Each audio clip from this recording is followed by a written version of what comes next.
Allez, nous sommes partis pour l'information de 18h, l'information de ce vendredi 5 février 2021 et nous commençons par les titres avec Arnaud Berry-Lolcerder. Bonsoir Arnaud. Bonsoir Royan, bonsoir à tous. Dans l'actualité de cette fin de semaine, le couvre-feu du dimanche pourrait être levé. C'est ce qu'a annoncé le préfet Thierry Kefelec à l'issue de la réunion interministérielle de crise ce matin. L'Institut Pasteur cherche à comprendre la méfiance des Guyanais face au vaccin contre le Covid à travers une étude. Vous entendrez l'objectif de cette démarche. Toujours dans l'actualité du coronavirus, une période difficile pour les infirmières scolaires. S'ajoute à cela une réforme qui impactera la profession. Pour en parler, nous recevions ce matin dans l'invité de 7h, Sylvie Odijos du syndicat national des infirmiers conseillers de santé. En sport, plutôt en handisport, du basket en fauteuil pour sensibiliser les jeunes. Nous avons assisté à un atelier au hall Kevin Séraphin, reportage à suivre dans ce journal. En handball, reprise du championnat hier soir, l'US Matoury rencontrait l'ASC Le Geldar de Kourou, défaite des Kouroussiens 16-13. Réaction de Richard Fernand, coach du Geldar en fin de journal. Voici votre édition de 18h de la rédaction de Radio Pays. Bienvenue. Et votre édition en direct sur le Facebook live de Radio Pays. Vous le disiez en titre, le préfet plutôt optimiste pour les semaines à venir. Le couvre-feu dominical pourrait être levé. Oui, à l'issue de la réunion interministérielle de crise ce matin à la préfecture, Thierry Kefelec s'est montré rassurant. Il s'est fait le porte-voix d'indicateurs très bons selon lui. Alors les mesures restrictives pourraient être allégées si la tendance à la baisse se confirme. Écoutez le préfet de Guyane au micro de Clément Buzalka. La proposition de supprimer le couvre-feu pour le prochain couvre-feu le 14 février a été acceptée évidemment d'entrée. Ceci jusqu'à ce que les chiffres remontent ou ne remontent pas. On pense bien évidemment garder ces plateaux de très très bas afin de pouvoir vivre au quotidien. Pour autant, les frontières sont fermées à l'identique, les contrôles au niveau aérien sont toujours à l'identique.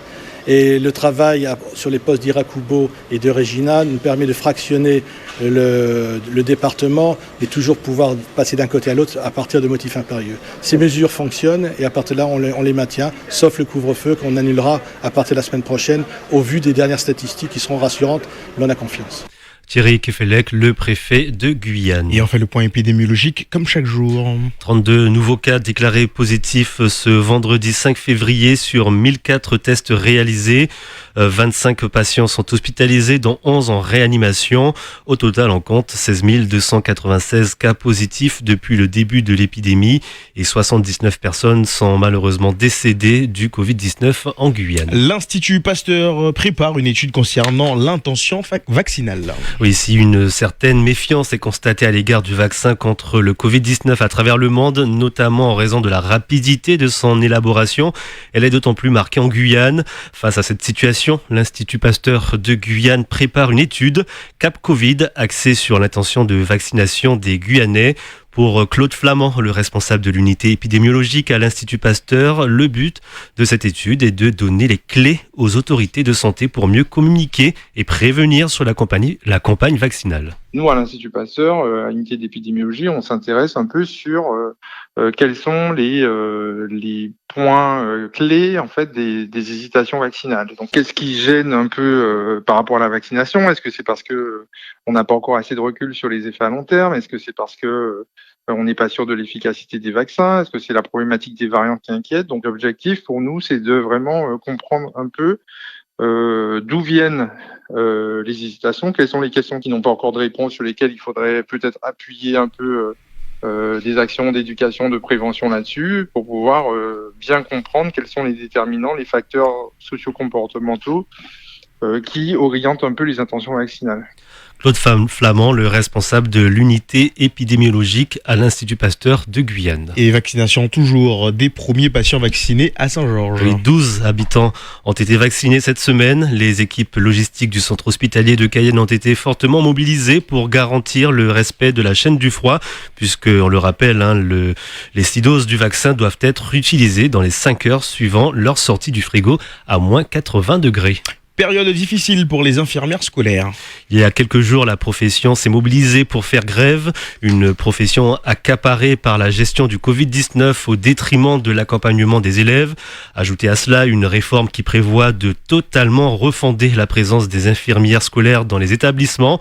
La coupe est pleine, a témoigné ce matin dans l'invité du 7h, Sylvie Odijos, du syndicat national des infirmiers conseillers de santé. Même si la crise nous a rajouté du travail, nous étions déjà débordés auparavant parce que ce manque de personnel fait que nous sommes constamment sollicités. Comment voulez-vous accompagner correctement notre jeunesse guyanaise si nous ne pouvons pas lui accorder le temps dont elle a besoin? Avec une gestion de la crise Covid supplémentaire, les cas symptomatiques, nous devons les isoler, recevoir les familles qui viennent les récupérer, donner les conduites à tenir pour aller se faire tester et les conduites à tenir pour le retour à la scolarité. De par leur activité, déjà les infirmières sont confrontées aux souffrances physiques et psychologiques des jeunes. Donc nous sommes donc particulièrement exposés, nous, aux risques psychosociaux. Et notre mission est d'écouter les élèves. Et paradoxalement, nous ressentons nous-mêmes une frustration et ne nous sentons pas entendus lorsque nous demandons plus de moyens pour mieux accueillir les élèves et travailler dans de meilleures conditions. Et c'est vrai que certains collègues sont au bord du burn-out et envisagent même une reconversion professionnelle. Sylvie Odijos du syndicat national des infirmiers et conseillers de santé. La semaine prochaine, dans l'invité du 7h, Victor Zamit recevra tous les jours des invités en lien avec la justice. Le premier distributeur de billets à Camopi. Oui, Camopi a son premier distributeur automatique de billets. L'inauguration a eu lieu hier en présence des représentants de la Poste, de la commune et de la préfecture.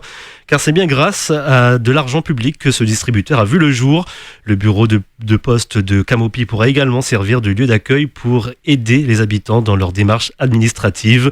Un dispositif similaire devrait être mis en place au plus tard en début d'année prochaine à Taluyen. Radio Pays, la suite du journal. Arnaud Béhari-Lolsirder. Et dans le reste de l'actualité, une école évacuée ce matin à Saint-Laurent. Et les élèves de l'école Léon Bertrand de Saint-Laurent-du-Maroni ont dû être évacués après qu'un voisin de l'établissement a répandu un désherbant toxique et interdit sur sa parcelle privée. Une odeur forte s'est rapidement diffusée autour du terrain et les effluves ont indisposé plusieurs enfants et des personnels de l'école. Tous ont été accompagnés plus loin à l'air libre par les gendarmes et les pompiers. Aucun enfant n'a été hospitalisé. Une enquête a été ouverte pour déterminer le produit utilisé avec exactitude et la personne qui en a fait usage. Du basket sur fauteuil pour sensibiliser au handisport. Un atelier organisé au hall sportif Kevin Séraphin à Cayenne. Une trentaine de jeunes étaient présents pour participer aux ateliers basket sur fauteuil et cécifoot. Autour d'eux, des champions des disciplines comme a pu le constater sur place Clément Buzalka. Je suis attaché sur le fauteuil. Je fais corps avec le fauteuil, je me relève avec mon fauteuil, comme une tortue. Ouais. Pour cet atelier un peu spécial, les jeunes de l'IFAS vont pouvoir compter sur un coach de haut niveau. Anak Pioche est un ancien joueur niveau national et c'est lui qui anime l'entraînement de basket en fauteuil. Je suis là aussi pour qu'il puisse essayer et voir la difficulté que le valide ne conçoit pas dans sa vie de tous les jours, et puis assis dans un fauteuil, il voit les choses d'une autre façon. À partir du moment qu'on maîtrise le fauteuil roulant, après c'est de maîtriser le dribble et puis le jeu en lui-même, c'est le jeu d'équipe. Car face à lui, tous les adolescents sont des valides, mais cela ne les empêche pas d'intégrer un club de handi-basket, car chaque équipe a le droit à un valide dans sa composition. Mais avant, il faut tout apprendre, se déplacer et encaisser les chocs en fauteuil, dribbler, mais aussi viser et shooter. Et ce n'est pas facile pour tous les jeunes. C'est un peu dur, mais avec les bras. On doit rouler avec les bras, mais c'est dur, mais sinon ça me plaît. Je vais d'abord essayer de bien rouler, et puis après, pour shooter, ce sera difficile, mais bon, je vais essayer. Pour les plus motivés, et il y en a dans ce groupe, il faudra encore persévérer, car en moyenne, il faut compter 2 ans pour qu'un valide puisse acquérir tous les réflexes et faire corps avec son fauteuil. Voilà, du sport pour tout le monde, un reportage signé Clément Buzalka. Et c'est la reprise pour les compétitions sportives. Et on rappelle que les clubs de sport ont pu avoir une dérogation de la préfecture pour continuer la compétition malgré le couvre-feu.